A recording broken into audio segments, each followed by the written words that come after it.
Pernah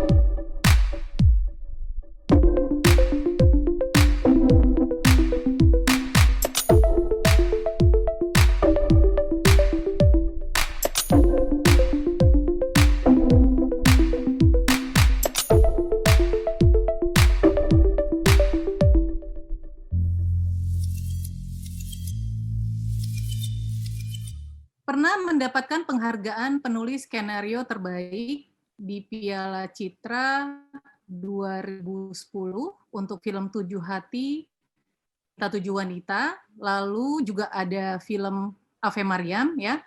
Salah satu film beliau yang sudah sering beredar di festival-festival sebelum akhirnya beberapa waktu belakangan ini rilis di Netflix.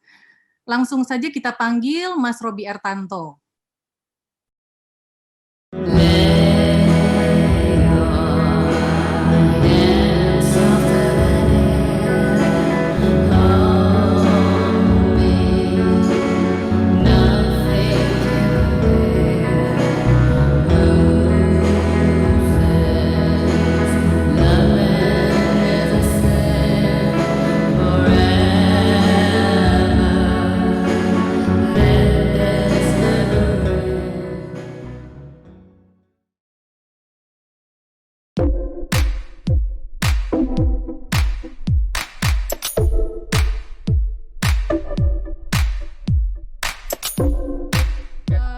Oke, Mas Robby, hari ini kita sharing dengan Sobat MIT. Ini sebagai filmmaker kan Mas Robby ini terkenal dengan film-film dramanya gitu ya, film drama terus berat-berat pula gitu. Nah,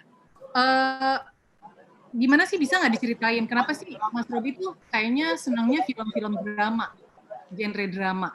Gitu.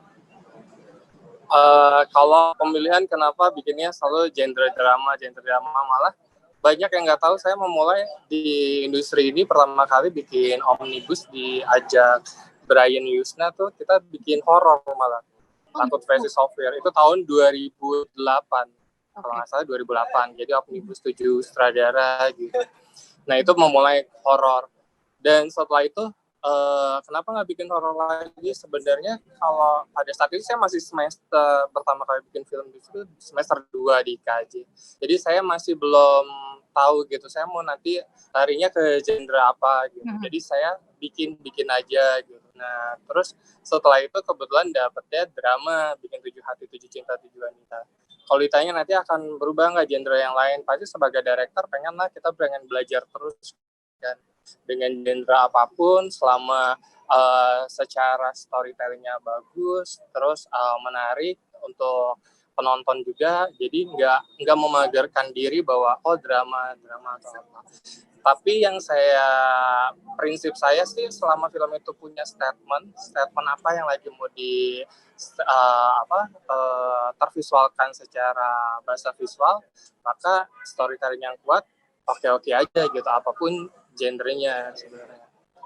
Oke, nah ini kalau kita bicara untuk para sobat MIP yang masih filmmaker muda gitu kan, nah tetap kita bicara dulu konteksnya film drama. Adegan klimaks kan merupakan puncak dari permasalahan ya yang ingin diceritakan dalam sebuah film. Nah kadang-kadang nih namanya puncak permasalahan tuh kadang-kadang tuh buat para filmmaker kan kadang-kadang kayaknya banyak banget yang ingin disampaikan dan kadang-kadang tuh mungkin ada ketakutan, wah ini banyak yang disampaikan tapi takutnya jadi cheesy gitu. Nah kira-kira kiatnya gimana sih Mas Robby supaya mungkin di adegan klimaks terutama supaya adegannya itu nggak cheesy? Ya, pertama kiatnya sih kita setiap bikin film pasti kan berproses. Apalagi untuk filmmaker pemula buat saya sih itu asik banget ketika bikin film karena ketika film awal tuh kita pasti nggak ada beban gitu. Penonton nggak akan membandingkan dengan film yang kemarin seperti ini, film yang sekarang kok seperti ini gitu. Belum ada perbedaan apapun, kita bisa bebas berkreasi apapun yang kita mau gitu. Nah, itu di situ kalau bisa sebagai filmmaker kreativitasnya divisualkan secara menarik gitu. Dipikirin secara storytelling-nya menarik, pikirin makna tersiratnya, ada subtext-nya pasti kan, ada aksi dan ada dialog, ada segala macam itu dipikirin. Nah, memang sih permasalahan hampir semua filmmaker pasti berpikir ketika kita pengen banyak keinginan, ceritanya jadi melebar dan nggak fokus gitu. Karakternya pengen ngomong apa dan statement si filmmakernya pengen apa. Nah di situ perlu direnungin lagi untuk tidak mendapatkan yang tadi Mbak bilang gitu, adegan yang cheesy gitu.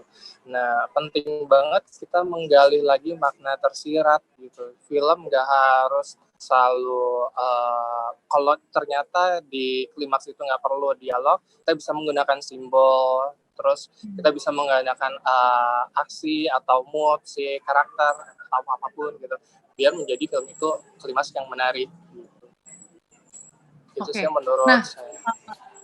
Ya kalau kita lanjut nih ke masalah casting. Bagaimana sih kiat-kiatnya Mas Robi mencari cast yang tepat untuk sebuah film betul-betul melayani si skenario. Kiat-kiatnya apa aja nih? Nah, karena saya hampir semua film saya nulis sendiri. Ketika saya nulis pasti saya udah punya gambaran karakter seperti apa yang saya mau dan siapa yang cocok film ini. Casting menjadi bagian penting, apalagi untuk film-film yang indie ya, itu sangat penting sekali gitu ya, untuk menentukan peran. Karena kita pengen dia bisa menciptakan dunia yang kita create gitu, karena dia yang akan membawa cerita kita gitu. Nah, pesan saya sih untuk director, jangan malas untuk melihat siapa yang casting, terus sabar mencari pemain yang tepat, karena kadang-kadang deadline menjadikan kita memilih siapa aja gitu. Dan harus sangat hati-hati sekali pemilihan peran gitu, karena sayang nanti untuk film yang udah kita bikin prosesnya lama. Dan teman-teman juga, khususnya orang-orang yang mau menjadi aktor, ketika datang casting banyak banget yang saya lihat disayangkan mereka tampil dengan, buat mereka ketika casting adalah tampil dengan total make up dan lain-lain gitu. Tipikal buat saya untuk menjadi pemain film dibutuhin nggak ganteng atau cantik, tapi yang dibutuhin adalah menarik.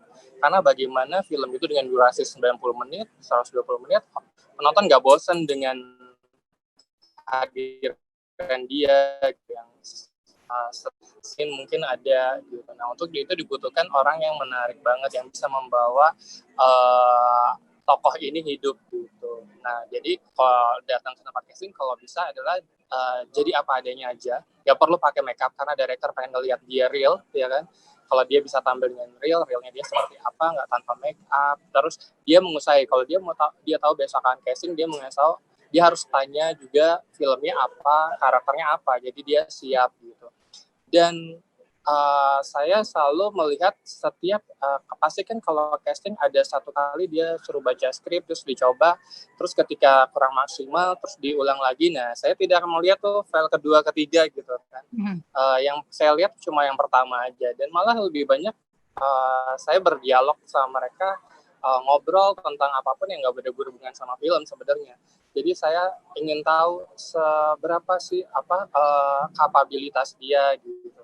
Dan bagaimana sih ini respon dia terhadap si karakter gitu. Oke. Jadi mungkin ya kalau bisa saya simpulkan tadi kan Mas Robi, untuk cast yang tepat itu pertama memang director harus menguasai ya karakternya seperti apa. Director juga harus sabar dalam proses casting ya kan, jangan buru nanti bisa salah pilih. Nah oke. Thank you untuk bagian itunya. Nah ini ada satu pertanyaan menarik juga ya, untuk dari Sobat MPP. Kita bicara tentang unsur artistik dari filmnya Mas Robi yang Ave Maria. Itu kan menariknya di sana kan banyak unsur ini ya Mas Robi ya, cermin gitu ya, frame.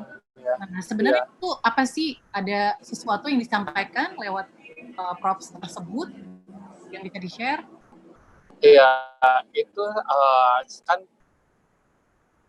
banyak sekali, beberapa ada cermin gitu. Cermin itu adalah setiap film pasti ada makna tersirat kan, ada simbol-simbol yang bisa penonton tangkap gitu.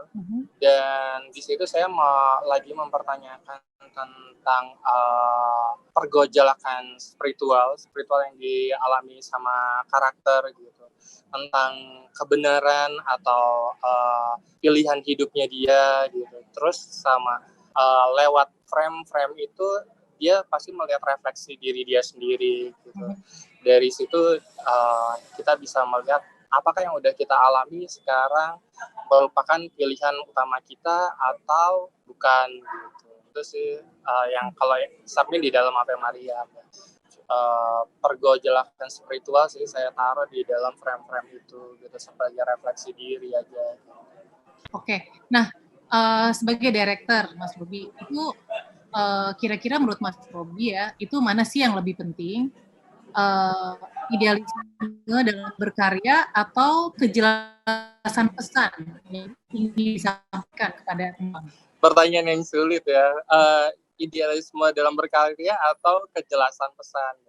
Nah, kadang-kadang sebagai pembuat film kita mikirin pertama pasti ide itu keluar dari hal-hal yang kita risaukan gitu. Dan dari hal yang kita risaukan itu kayaknya kita harus speak up. Speak up adalah dengan film. Film kan ada propaganda yang dahsyat.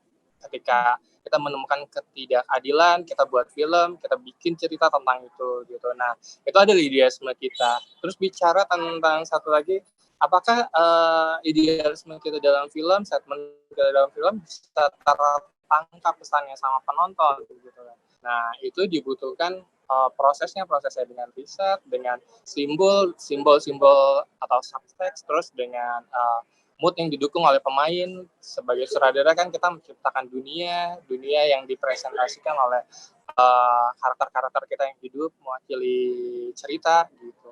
Dari situ itu proses yang saya dapat, saya suruh milih idealisme dulu. Ketika idealisme kalau bisa sih memang pesan yang kita bikin tertangkap oleh penonton gitu. Oke. Nah, ini ada satu hal yang menarik lagi dari Mas Robi. Banyak yang bilang Mas Robi ini sebagai director tuh director yang memiliki kepekaan. Nah, kira-kira gimana sih caranya melatih kepekaan sebagai seorang director? Ini kan penting juga nih untuk para filmmaker muda. Melatih kepekaan. Kalau dinilai saya peka, saya mungkin itu yang menilai punya. Saya kurang tahu dari mana dia melihat itu ya. Tapi yang saya sadarin memang dibutuhkan modal utama director itu adalah rasa. Rasa kita butuh sekali rasa. Kita harus bisa nangis melihat film yang sedih, kita bisa senang dengan melihat film yang hero, kepahlawanan, atau kita bisa ketawa melihat film yang komedi. Nah, rasa itu diciptain dari apa gitu. Kalau kita bahagia terus, kita nggak mungkin bisa ngerasain rasa kan. Makanya permasalahan hidup, problem, atau apapun, atau kita sering hunting, saya senang banget kalau ke pasar, karena di pasar tuh banyak banget orang. Banyak warna yang bisa saya lihat, banyak peristiwa yang saya bisa lihat dengan transaksi, dialog, terus ada karakter manusia, banyak juga di situ. Nah, itu cara saya menggali rasa-rasa saya gitu. Empati saya dari situ, ketika saya punya rasa, saya punya bahasa visual yang bisa saya gunakan dalam film-film saya gitu. Itu sih paling pertama adalah menggali rasa itu. Oke, jadi banyak observasi gitu ya secara nggak langsung seperti itu ya untuk mau rasanya ya Mas ya. Oke, nah kira-kira kalau boleh Mas Robi juga share untuk para filmmaker muda kita gitu kan. Nah, kira-kira seperti misalnya tadi mengolah rasa ya, itu kayaknya wajib banget gitu kan. Nah, kira-kira kualitas apa lagi sih Mas yang memang harus dimiliki oleh para director? Yang paling harus dimiliki para director ada pertama, ketika dia mau mewujudkan film ya dia bikin storytellingnya. Terus ketika bikin storytelling, bikin aja dulu gitu. Jangan, kebanyakan kita berpikir bahwa oh ini kayaknya nggak mungkin, ini sulit dan lain-lain gitu. Oh tema ini kayaknya kontroversi atau ini takut atau apa gitu. Kita jangan masuk ke wilayah itu. Jadi kita pertama bikin aja dulu. Ketika kita selesai bikin, sekarang kita visualin gitu. Jangan menjadi skrip menumpuk tapi tidak tervisualkan. Nah, itu yang harus termotivasi. Kalau ditanya, ya tapi kan susah dengan keadaan kayak gini, budget filmnya dari mana dan lain-lain gitu. Nah, ketika kita berpikir banyak checklist yang sudah tidak mungkin, pasti tidak akan terjadi karyanya gitu. Jadi di samping dengan sesuatu hal yang kita punya gitu. Sebagai seniman pasti kan kita tidak terbatas sama tidak terbatas kreativitasnya, apapun bisa kita lakuin gitu. Apalagi dengan zaman teknologi yang sudah cukup canggih, kita pasti bisa bikin filmnya. Yang nomor satu adalah film yang bagus tadi itu adalah storytelling yang kuat. Nomor satu di situ. Ketika storytellingnya kuat, penonton akan lupa sama semua hal yang terjadi di dalam film itu. Misalnya di film itu terlihat bahwa filmnya terlihat kurang karena kita nggak punya drone, jadi kita ini penonton juga akan lupa dengan hal-hal teknisnya gitu, karena udah diciptakan sesuatu yang bagus. Walaupun sebenarnya teknis juga sangat penting. Gitu. Film kan kerja kolaborasi juga. Tapi dari itu semua, dari hal yang baik mungkin kedepannya mungkin karya pertama, karya kedua, karya ketiga bisa akan terlihat gitu. Lihat semakin baik gitu. Daripada tidak melakukan apapun. Gitu. Oke.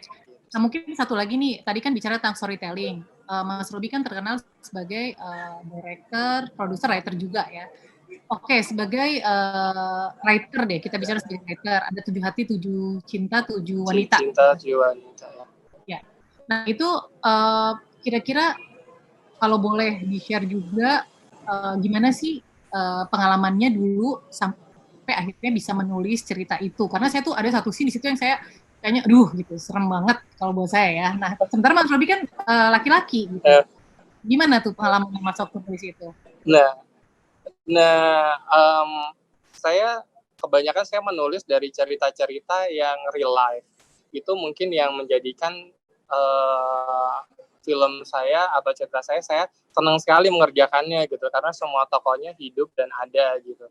Nah, dari situ sih pemilihannya ketika 7 Hati, 7 Cinta, 7 Wanita tuh memang punya pengalaman tersendiri buat saya ketika waktu semester 3 kita kuliah, saya ngekos, terus di dalam kosan itu banyak karakter yang berbicara, di semua karakter di dalam film itu ada juga, terus juga rasa film itu saya persembahkan untuk ibu saya karena ibu saya perempuan yang struggle banget. Dari situ saya dapetin rasanya yang saya bisa capture ke dalam peristiwa-peristiwa di dalam film itu gitu.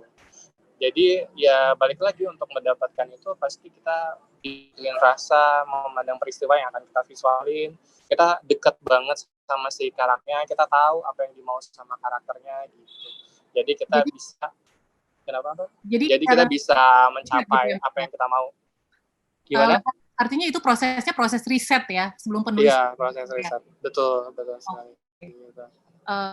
Kalau film Ave Maria itu kira-kira kalau tadi kan karena dari sebuah kos-kosan inspirasi di sana. Nah, kalau Ave Maria inspirasi dari mana, Mas? Kalau dari Ave Maria itu kayak pertanyaan saya sama semua berita yang hadir di sebelum saya bikin Ave Maria, terlihat sekali bahwa di sinetron atau di apapun yang saya baca, buku dan lain-lain, bahwa dalam satu keluarga keberagaman itu di Indonesia terlihat banyak dipermasalahkan. Gitu.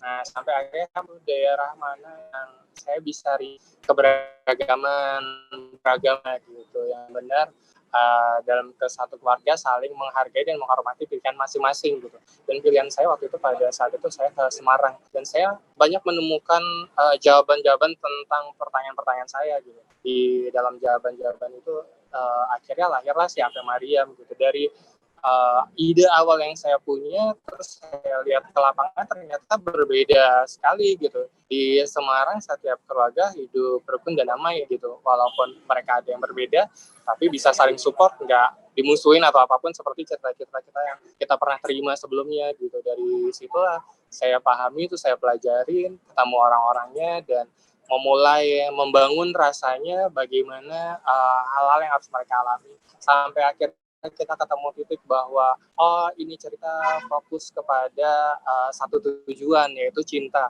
Kenapa pilihannya cinta? Karena cinta adalah universal gitu.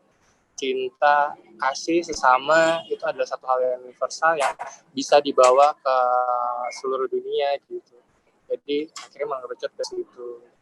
Oke, sebagai penutup mungkin apa sih tantangan terbesar ya seorang director dalam mewujudkan satu karya? Tantangan terbesarnya itu apa, Mas? Tantangan terbesarnya adalah kita harus mau terus belajar dengan baca buku, nonton film banyak gitu, karena pasti film kan udah dibikin dari zaman dahulu, banyak banget karya-karya film yang sudah dibikin gitu. Nah, kita harus mau belajar tentang perjalanan film-film itu sendiri. Terus yang kedua, sabar dalam prosesnya gitu. Jadi jangan putus asa. Banyak hal tantangan yang kita di era sekarang kan dimudahkan. Karena dimudahkan, pengennya semuanya serba instan dan cepat. Nah, hal-hal itu kalau di dalam film menurut saya tidak berlaku gitu, karena film itu kan terasa bagaimana kita bisa menggairahkan penonton, melihat ke penonton bahwa ini loh film yang kita statement kita gitu. Nah, itu butuh proses gitu, jangan terburu-buru gitu. Itu yang harus sabar di dalam era sekarang gitu, dan terus beraktivitas, terus mengeksplor, terus bikin terus, nulis skrip terus gitu. Itu kan akan mengembangkan ide-ide yang kreatif. Oke, jadi in between satu produksi ke produksi lainnya, biasanya sebagai filmmaker, Mas Robi tetap proses kreatifnya itu tetap jalan, mungkin seperti itu ya Mas Robi? Tetap jalan, iya tetap jalan. Apalagi di tengah pandemi ini, mestinya kita bersyukur, kita harus tetap bersyukur karena berarti kita punya waktu untuk belajar lagi, untuk nulis lagi, untuk nonton lagi, gitu. Seneng sih. Benar banget, benar banget. Ini yang paling keren. Jadi menganggap semua hal positif gitu. Iya, iya. Oke Mas Robi. Nah, ini waktunya udah habis ya. Thank you banget hari ini udah sharing. Terima kasih Mbak Dian. Ya. MIP. Thank you banget. Semoga bermanfaat. Amin, amin. Semoga kita bisa ketemu lagi ya di pertemuan berikutnya. Thank you Mas Robi. Sukses terus ya. Makasih Mbak. Robi juga. Thank you so much. Oke. Terima kasih untuk Mas Robi, dan sebelum kita menutup MIP Talks hari ini, MIP Awards punya satu pengumuman ya, Sobat MIP. Jadi MIP Awards akan mengadakan sebuah screening dengan judul Best of MIP Awards, yang bertujuan untuk menunjukkan hasil perkembangan karya-karya mahasiswa MIP selama 4 tahun sebelumnya. Penayangan ini akan diadakan secara online dan juga open public. Jadi siapapun boleh nonton. Nah, gimana, penasaran ya? Kalau penasaran, pantau terus Instagram kami @MIPAwards, dan jangan lupa juga subscribe di channel YouTube ini. Jadi semuanya jadi makin seru ya, Sobat MIP. Nah, karena beberapa waktu ke depan banyak karya mahasiswa UMN yang bisa kita tonton, pastinya jangan lupa juga untuk mengisi link kritik dan saran yang ada di bawah ini. Dan terima kasih juga untuk Sobat MIP yang sudah hadir ya. Terima kasih juga untuk semua sobat yang sudah menyaksikan sampai akhir. Semoga sharing dari tadi filmmaker nasional kita, Mas Fajar Nurros dan Mas Robi Ertanto, narasumber kita hari ini, semoga sharingnya bermanfaat, bisa membuat Sobat MIP tetap semangat berkarya ya di masa pandemi ini. Dan sehat-sehat, sampai jumpa di episode MIP Talks berikutnya. Salam.